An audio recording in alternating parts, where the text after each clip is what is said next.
I can't really reveal any of the clients that I work with or anything here, but one kind of innovation project that we had here was there's a public data set, Chicago crime data. This was just something fun that we were all playing with internally. And we wanted to slice and dice our, I think it was, I don't even know how many gigabytes it was. I think it was maybe 10 gigabytes or so of Chicago crime data to make some predictions about future crime, and to kind of just study crime patterns. So as a result of our weeks and weeks of slicing and dicing the data set, we learned not to have lunch near Grant Park on Thursdays between 11 and 2 p.m. So that was one insight that we generated, and we implemented some predictive analytics too, and tried to build some models and implement some linear regressions. But yeah, that was really interesting, and it was fun because potentially if we were to demo that for the police department, it would really, I think, influence the way that they would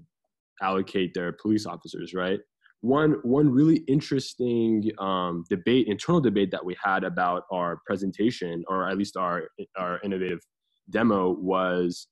we thought more about whether or not the list of crimes, we were thinking about whether or not it was a list of crimes or was it a heat map of where police officers were stationed.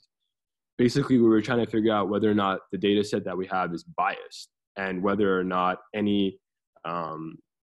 outcomes that we have or any predictive models that we build, if it's ethically proper for us to provide those predictions to the police department or whoever else, because it might further further perpetuate whatever cycle of discrimination or stereotypes that existed in the data set that we were using. So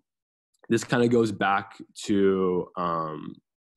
me talking about how it's hard to find good data. And even when it comes to a data set that the city of Chicago has provided us, even that data set has biases and stereotypes that are built in that makes it difficult sometimes ethically, or even in terms of machine learning, to implement some models and make some predictions utilizing that data. So, it's difficult sometimes, but, if you're tasked to do something, you try to make the best of it and try to, always have an asterisk with your results and inform your public or whoever you're demoing it to that, this could be a possibility, that there could be some inherent bias in this data set. So, yeah. And